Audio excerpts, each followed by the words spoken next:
Fantano. So academics said some weird shit to somebody? And what does this have to do with Anthony?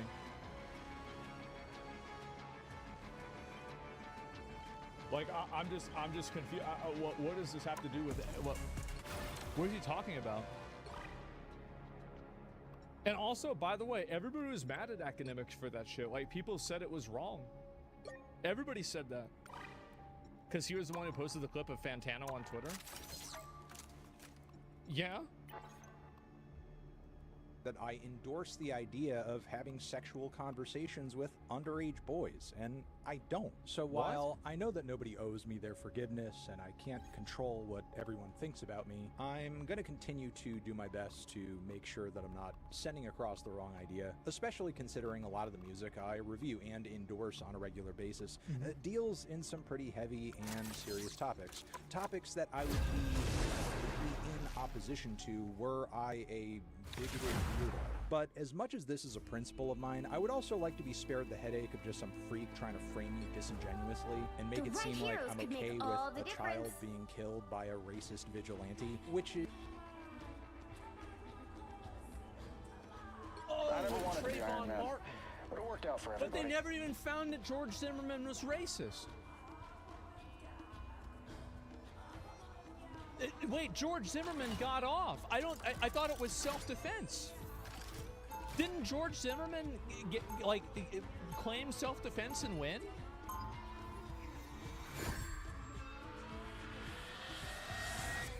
Well, he's Mexican? Well, what did he just say? Save the world again. Trying to frame me disingenuously and make it seem like I'm okay with a child being killed by a racist vigilante, which is... He never said the person's race. Stay strong. Yeah, he got released. Yeah, so let me get this straight. I've been meaning to ask, how Cyril? The guy killed someone in self-defense, and you're apologizing, and now you're saying that he's a bad person. So this guy, space-time continuum patched up before you know it. So he's making jokes about the kid that gets killed. He gets called out for it, and then he says that the guy that got cleared of murder because of self-defense is a racist vigilante. 1. You have to stop them from securing the mission area. Oh my god. This is sad. Where the most truly aggravating thing about this whole situation comes up, because we currently live in a time where between ICE, between our current president who got in the position where he is after saying that Haitian immigrants are the white supremacy is like really at a fucking peak right now. That's a great point. Great idea to bring up white supremacy. You guys want to see a picture of George? That's right, guys. This is the face of white supremacy. Hurry up! Wow. I remember the media called him a white man. Yeah, they did, and they brightened his face. I remember this clearly. Yes, you're looking right now on a racist, white supremacist vigilante. Thank you, Anthony. Great insight. And because of that, it's vitally important that when things are being called out as legitimately racist, that those accusations actually mean something. But I guess instead what some people would rather do is water down They got the drop on You misrepresent people. You farm every single drama. Anything you can possibly say on social media that will make yourself look like you're better in the eyes of the woke people, you instantly do it. I've seen it now for years. It's pathetic and embarrassing. And now it's happening to you. make it look like yeah, he literally just Iron Man operational like again. Children are killed. All right, I don't think I have anything else to say here. If there's something I've missed, I will try to circle back. That is, if we are talking about a case of something I've actually said we're done. Appreciate you watching. Even if I am ready to put on a show. Maximum pulse! Pulse cannons and arguments. Retreat! oh my god, how fucking pathetic. You are nothing. Jesus, he missed the apology? You can never be woken up. Yeah, I know, this guy's terrible at apologizing. It's because he's not sorry. Why would he be sorry? Number one, like, him being on a podcast, this is the problem with people like Anthony Fantano, is that they are completely disingenuous and dishonest, and they court an audience of people that are equally disingenuous and dishonest. There's nothing wrong with him. Nobody cares that you quoted some guy that said Focus on the the N-word battle. 10 years ago on a rap song. Nobody gives a fuck about that at all. But what we do care about is the fact that you are openly virtue signaling constantly on Twitter. You are constantly talking down to people. You're constantly making up shit. You're constantly trying to misrepresent things. And you're talking about like, oh, the guy didn't finish his sentence because Trayvon Martin's name the wrong way. That means he didn't mean You need to Trayvon stop that Martin. vehicle He in did its that as a tracks. joke, and you know it. You're gaslighting your entire audience because you think they're stupid. And unfortunately, you're right. And I think this is another, again, at this point, everybody is always going to think this guy is a joke. People have already disliked him for a while, but I feel like now, especially, now you're apologizing to the people who already don't like you. You're never going to like you, and it's just going to keep getting worse. He's just simply just another run-of-the-mill social media influencer that has turned into a fucking virtue signaler on the internet. A lot of people do this, and I'm going to tell you the reason why they do this. People might not want to hear this, but I'm going to say it. The reason why they do this is because they're not getting any attention for their actual content. They don't get any attention for their music reviews or their content anymore, and people don't like them as much anymore. They've kind of fallen off, and so instead of that, they piggyback on internet hate mobs online in order to create the illusion of relevance. That's what's happened. We're so boring. Yep, I there need we go. assistance. What a loser. What a fucking loser. You are nothing! Western, this is really sad, bro. So I'm very much a homebody, almost embarrassed. So and weekends are when I have am the ready most to time put on a to dive show. into whatever game I'm playing. Yeah. Up until about 3 weeks ago, that was Taylor Swift, which yes, I really beat. But this weekend was no different. It's midnight on Friday night, and I'm working my way through Stellar Blade while my half-started copy I of beat that First game. Berserker Kazan is staring at me Yeah. from my backlog. And as I was running around Zion, Bro, is this Infinity Nikki? Tell me right now, is this Infinity Nikki? I want to let you guys know that I've never seen the game, and I automatically knew what game it was because every gacha game is copy-pasted from each other, and the hearts as the fucking screen here. I've never seen a single image of gameplay of this ever. just clicked. Both of these games have super fun, fluid combat. Both have very attractive protagonists. They do. Both nail that one more try addiction. You want to that know what's really sad, guys? Is that in high school I wanted to grow my hair out to be like this. He snapped him in their Don't mess with the amazing Spider-Man! keeps you glued to your screen, Yeah. and they're both Korean made. As I realized Sucks, right? it hit me. Yeah. When Korean developers quietly start dropping some of these games, I started looking into it, and I guess this has just gone completely under my radar. But developers from China and Korea, places that So, with Korean games, the characters are hot, the gameplay is good, but the game's pay to win. That's the way it works. historically haven't made double or AAA titles have really been knocking it out. Yeah, they have been. And obviously, Japan has always had their share of home runs too. But these days, with how expensive games are becoming and with how awful some of our choices are, this really means a lot. We're naturally gravitating towards the games that respect our time and money. And over the past couple years, Eastern developers have been pulling us in like a black hole. And I'm loving it. It's no Well, secret there's that another one too, right? And like this new game came out, Wu Chang Fallen Feathers came out kind of recently. Let me see if I can pull it up. Hurry up! This game is actually, it sold very, very well as far as I know. It had a peak of 131,000 players. So this is a brand new one that just came out that has that level of success. It's ass. I don't think it's ass. Elden Ring and the Soulsborne formula have inspired many of these Yeah. Eastern developers. How could they not? Elden Ring was Yeah, a true. cultural phenomenon, and yes, All the negative reviews are from performance, and they're completely deserved, and the performance in the game sucks massive dick.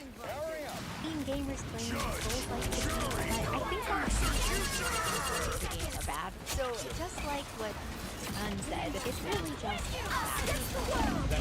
She's totally right about that.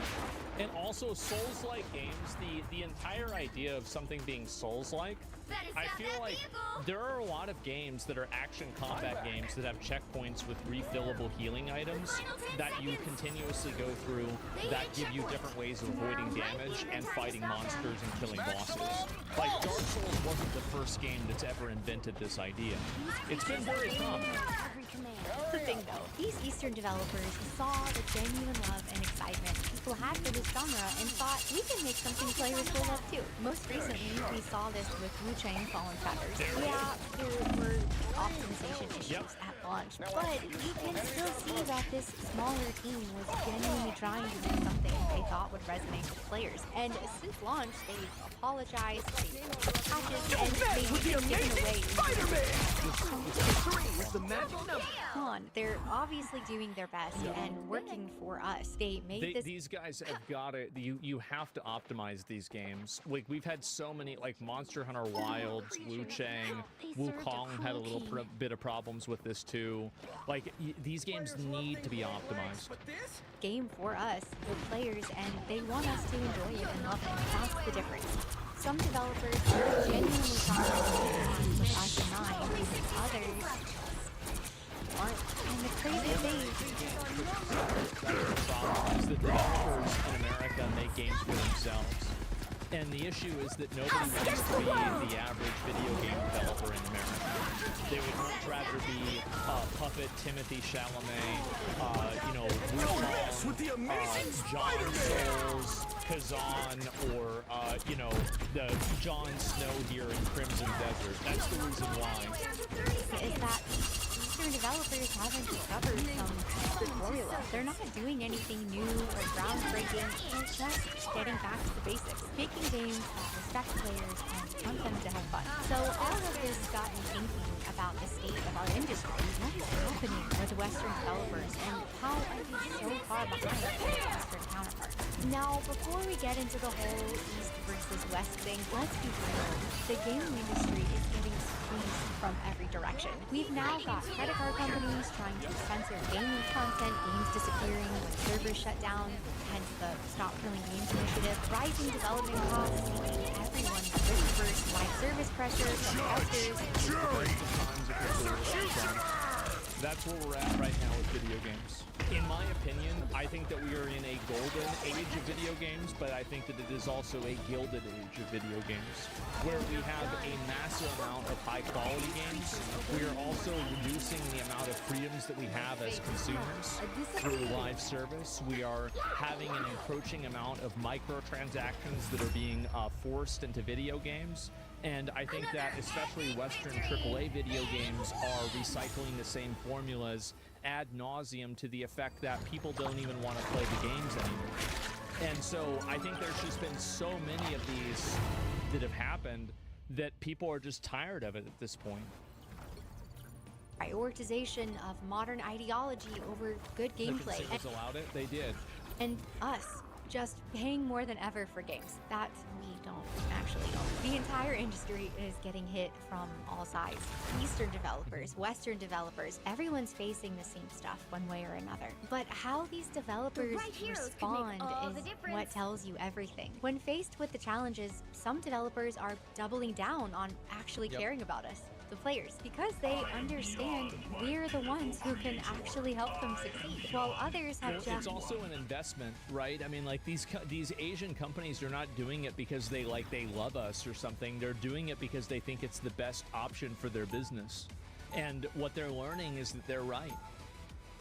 That's the issue, is that these developers in China and Korea and Japan, their goal is to sell copies of a video game. And developers in America specifically, their goal is to send a message. I have been a street urchin. And sorry, one of those things is just simply, and also the problem is that the message sucks. It's some weird, contrived, it's basically like a fat 15-year-old goth girl's imagination of what if everything that she thought was right and her parents were wrong about everything else. That's basically it. Bit of fury, and I don't Stop really listening command it. to us entirely. So let's battle do starts a in little 5, dissecting 4, of what the West has been up 3, to. Now be 2, warned. 1. It's a little bit depressing, but don't worry, we'll get through it together. And then we'll look at how Eastern developers are truly here to save the day and how not all hope is lost. Going back through gaming history, And this is another reason why it's great to have a global economy, is that because Western developers effectively had, I think Wukong, there were 2 points of massive breakthrough. Better test this out. The first point was Genshin Impact, because that was the first gacha game that broke into the American Western audience in a big way. And then the second point was Black Myth Wukong. Because at the beginning, they said, okay, we can at least get people to play gacha games. And then Wukong comes out and they said, we can at least get people to play AAA quality, fucking insane single-player games that are made with our culture and our style. Lost Ark as well? Yeah, Lost Ark was a little bit. Yes, those were the games that genuinely penetrated the Western market and made way for all of the other games to come out and be successful. And I think that it's very obvious that you're seeing all these other games coming out of China as a response to Black Myth Wukong. And I think if Black Myth Wukong didn't sell the way that it did, you would not be seeing The God of Thunder! because there was a time when Western AAA developers actually worked to make games with us in mind. You could truly feel that they really cared about what we wanted. Remember Assassin's Creed 2? Ubisoft spent years reconstructing Renaissance Italy with historian-level accuracy, all while giving us a beloved protagonist and story that made you care about the world even more. It wasn't just for profit or to push some agenda. The team behind the game clearly had pure love and passion for what they were making, and it was obvious that they wanted the players to enjoy. BioWare used to obsess over connecting with players. They'd spend months, years, perfecting conversation systems in Mass Effect and Dragon Age because they understood that's how we bond with the characters. Thousands of lines of ready to dialogue, put on a branching show. narratives that actually mattered. It was all because they knew that's what their players would love. Exactly. And Rockstar, their track record speaks for itself. They do, and there's no reason to think that GTA 6 is going to sell. GTA, Red Dead Redemption, they are making games 100% catering to the player's experience, which is why we're really hoping But across the board, going back through gaming history, there are so many examples of games that were made by people who wanted to bring players joy. You could feel the love in every mechanic, every system, every decision. Western AAA gaming was in its golden age. So, what happened? Well, looking at the state of the industry right now, it's clear that so many studios have replaced respect and passion with greed, contempt, laziness, and just... That's what's really weird to me too, is that there's so many people that work on these Western game studios that actively hate gamers. In what other industry would this make any sense? If you hate people that eat meat, you shouldn't work in a steakhouse. If you hate people that play sports, you shouldn't work in a cafe. It's just such a weird paradigm that we have, isn't it? Why would you do that? It's so crazy. nonsense. They started shipping broken games at full prices that continued to creep up, cramming in microtransactions and live service monetization, expecting us to pay for unfinished products, then buy the rest as DLC. They've let cultural pressure override what we actually want. Now character designs have to go through committees that are terrified of making anyone attractive or appealing. They They prioritize... didn't make anybody mad. Look at what happened with Sydney Sweeney recently. Is that you have a bunch of these fat women that are just mad because there's a thin girl who's attractive that's on the camera, and it's making them feel bad about being 280 pounds. poorly executed. And they're crying, calling American Eagle Nazis and everything like this, and all because they just don't want to be reminded that they're fat. That's the only reason why it's happening. Modern ideologies over actual compelling narratives and characters. Everything they do at this point is for what the modern audience decides. Where are they? Where is this audience, and why aren't they buying these games? I mean, Because they never did.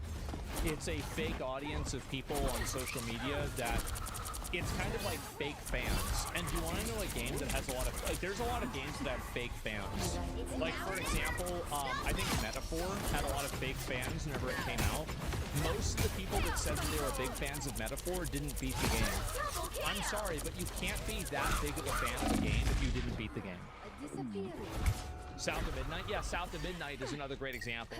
Is that everybody was saying how good this game was, but nobody came out to buy it. And you want to know what happened next year? Well, welcome home. Back to McDonald's. That's it. Let's look at the lineup over the last few years. The Concord team allegedly spent well over their $200 million budget just to make both the game and characters that appeal to no one. And then they shut down after 2 days. Dragon Age Zelgard was in development for 10 years and is somehow still launched with insanely awkward and lecture-heavy dialogue in a game where dialogue is everything. The Saints Row reboot with over $100 million budget completely ignored fan concerns and just steamrolled ahead to failure and ultimately the developer's demise. And don't even get me started. These people don't play video games. Weirdos that dress and act like this don't play video games. Don't give them That's the another thing. inch. If you're making an action combat video game, your audience is Western guys. That's it. Young Western men. And if you don't understand that, you're gonna have a lot of problems. Tremble before fast! Started on Tremble before Zelda's fast! Outlaws only sold 1 million copies in its first month, despite their massive. 1 million people bought that Behold game. the god! Oh my God. Well, you can't expect to win them all. Marketing spend, causing their stock to crash to a 10-year low. Then there's Assassin's Creed Shadows and Skull and Bones. Flop after flop. Speaking of Skull and Bones. The same awful formulas, costing the company over $178 million in losses for the last year. And their CEO keeps making these tone-deaf comments about it all. He can't be stopped. The list goes on and on. Suicide Squad, Redfall. What's the result of all of this? Mass layoffs across the industry. Studios shutting down. Layoffs are going to happen no matter what because AI is You'll need a taking over top-notch everybody's team to jobs win and it's this one. allowing people that are very competent to do the jobs of 10 people rather than one person doing that one job. And these companies do all of this upon themselves. They cut corners, push low-effort development, and chase that mythical modern audience instead of truly serving the players who are actually supposed to buy their games. Studios that have been around for decades are getting shut down left and right because they followed these awful formulae, prioritizing monetization over quality, ideology over gameplay. There has been so much money wasted. This is basically the state of Western AAA games. Like I said, And this is the thing is that like I've tried to push against this and say this, and what I think is really kind of sad is that journalists and other people that are like virtue signalers on the internet have put forward this idea that gamers actually want this type of like weird character design. And what they've done effectively is they've cost all of these people their jobs. These people only care about getting likes on social media for saying the socially acceptable thing, but the reality is that the outcome of that is that studios get shut down and people lose their jobs. 3, That's 2, it.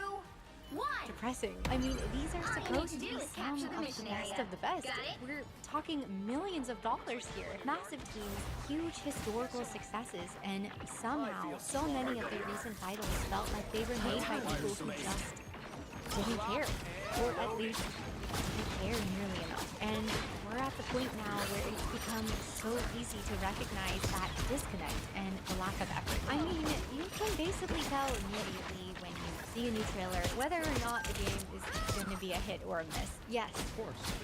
Because nobody wants to look at a character that looks like this.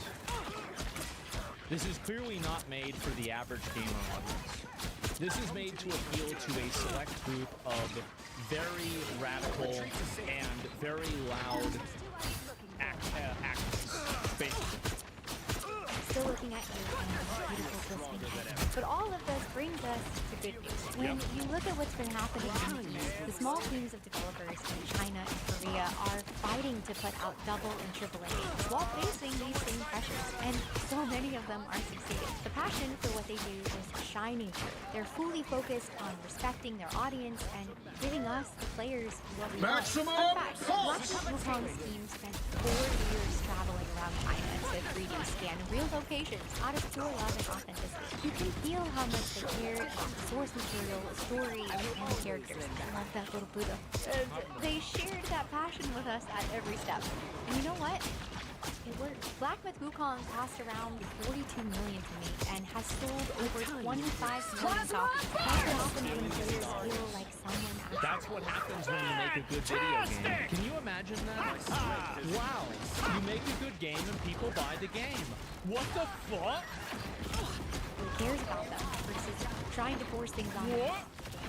Stellar Blade gave us a beautiful female lead and calculated physics for every single movement, while refusing to compromise on 60 FPS. The game launched pretty much bug-free too. That's them caring about our experience, and you can feel it in every animation, and the numbers prove it. Stellar Blade hit 3 million copies sold, with 1 million copies on PC in just 3 days when it launched. I mean, that's a legit accomplishment, right?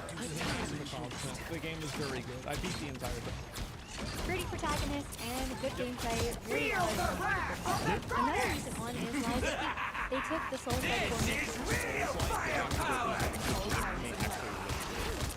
By the eye of Agamotto! Mechanics, but like in general, this is a great game. And crafted this haunting, twisted Pinocchio-like world with such attention to detail and polish that showed genuine love for both the fairy tale and the players who loved the genre. The market responded, and Lies of P sold over 3 million copies, hitting 1 million in its first month alone. And this also just gives me a chance to say, and also this is how good the game was. It hit its peak viewership, or sorry, its peak player count on its DLC. Poor, sweet creature. That is ridiculous. Eastern developers across the board are not afraid of making games that look good. Attractive, beautiful characters that aren't trying to check boxes, but are just trying to draw the player in and add to their experience and enjoyment. No intentional nerfing of their looks, no agendas, no ulterior motives, no nonsense. Just good-looking, pretty, attractive characters and designs. And I've said this before, but I don't understand why this is so hard for Western developers. Stop making your characters less attractive on purpose. But getting back on track, are all of these Eastern games perfect? Anything is No. guilty. I had the occasional frustrations with Black Myth hitboxes, and I wouldn't say Stellar Blade's story is my absolute favorite, but Stellar Blade's story is okay. The problem I think Stellar Blade has is that there's too much. You to safety zero. You have Like there's too many like areas that you need to clear, especially whenever you get to like that like a space station, where like you don't have like there needs to be a better tempo between like bosses and like there's a lot of things I would criticize Stellar Blade on. I think it's a great game, but like there are some gameplay functionalities that I think are not great. The open areas suck. I thought the open areas were great, but the pacing is the main problem. Yeah. fantastic! Combat within the game. just like with what I was saying earlier with Wuchang, they're at least putting in the effort, and you can easily see that these developers are working to make something they hope will love. The genuine care still comes through, even if the execution isn't always perfect. Yes, we want to get our money worth and don't want to buy broken things, but from what I've seen across the internet, we're not expecting perfection, even at the AAA level. If you can see that the developer is valuing... I really think that I don't know, like By the eye of Agamotto! people think that it's quirky how Bethesda games don't work properly, which is like kind of, I think, it's a little bit revealing. But in a general sense, I think it's true that like, yeah, if a game has a couple of bugs, nobody really cares about it that much, as long as the game works and plays in a decent function. And respecting it, genuinely pretty forgiving, right? And it's clear that these developers are at least attempting to do that and serve their audience, even when they don't nail every single thing. The total gap in difference between the approach to development between Eastern and Western devs is just so massive at this point. It's almost like they're going in complete opposite directions of each other. One is obviously right, and the other thinks they're right while blindly charging ahead into the fire. And since we're talking about developers serving their audience, I feel like I can't make this video without at least mentioning that there are still some some incredible Western indies who are fighting the good fight. Player Pure with Sandfall Interactive, Pouring Luck. Like, it's actually crazy. I remember playing this game and thinking to myself, like, it was like I had this like with Elden Ring, with Black Myth Wukong, with Expedition 33, Get that vehicle moving like maybe again. 2 other games I can't think of right now. Like Dark Souls 1. I'm like, oh, okay, I remember a lot of these things. And it was just, it's so far and above better and higher quality than basically anything else really that's on the market. It just makes the other games look like Dragon's Dogma. Yeah, it's not even like it's like a game like this, in my opinion, you can't even compare it to like Assassin's Creed Shadows or something like that. It's not even in the same universe. Into every By game, the the company eye of has Agamotto. sold over 3 million copies, and now they're having meetings with Square Enix. I'm not a card girl, but Balatro was made by one person over 2.5 years and sold over 5 million copies, finding real success with its audience. Animal Well spent 7 years in development to create a highly praised Metroidvania that, during launch month, outsold every first-party Nintendo game on the Switch's eShop.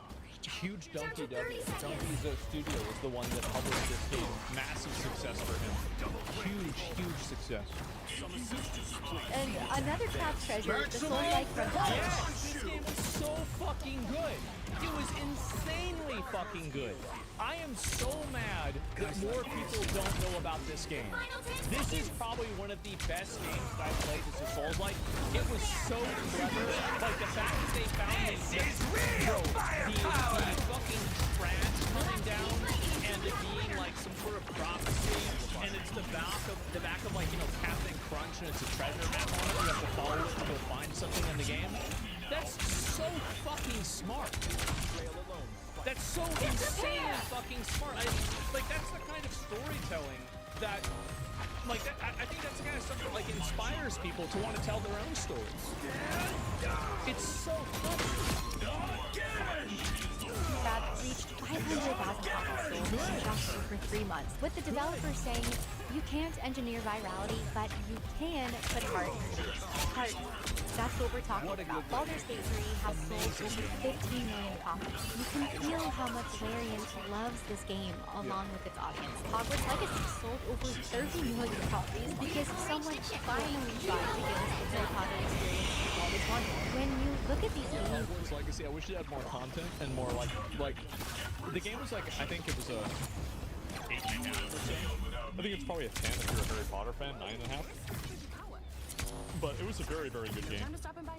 you can clearly see a difference versus all The Wizard game? flops, Yeah. right? The AAA disasters with their massive budgets will continue to be completely outperformed by developers who show genuine love, care, and appreciation. True. The pattern is crystal clear. When developers make games for us, we respond, even when the games are perfect. That response sends a clear message that developers who try will be rewarded with developers who and that message is Good about having a international gaming market is that now we aren't to which version of bald masculine female role for an action combat video game that we have to choose. And this is why Western developers are totally changing their perspective on this. I don't know if anybody's noticed this, but a lot of these video games nowadays don't have any of that representation at all. It's because nobody wants it. By the eye of Agamotto. Most bald women wear fucking wigs. Why? It's because they don't want to be bald. It's just that simple. And so now that you have, I think, so many examples of being successful, you know, I don't think we're going back. I really don't. I think that ship has sailed. Like, the age of the woke video game protagonist, you know, having an unclear gender, androgynous character design, I think this is dead. It's totally fucking dead.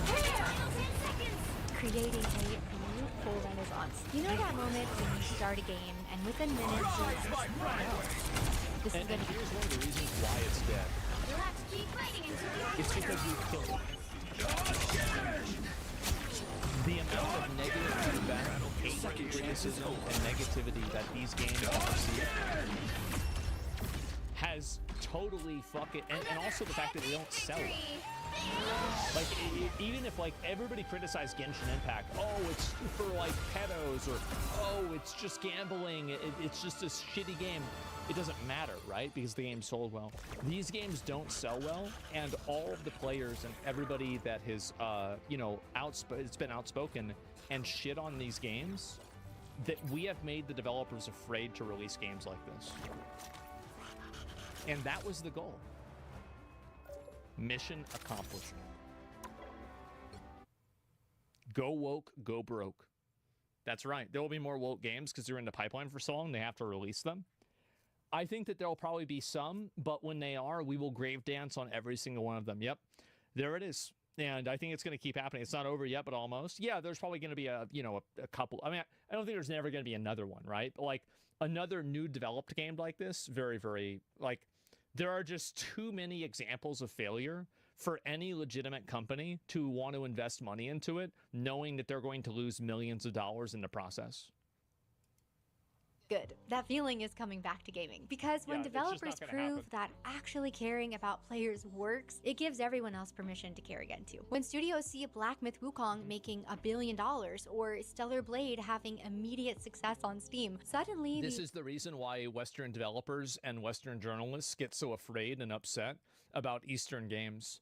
It's because whenever Eastern games break the mold and they don't follow the fake rules that the people that are in control have created and fabricated, like, oh, you need to have this type of representation, that type of representation, you can't have male and female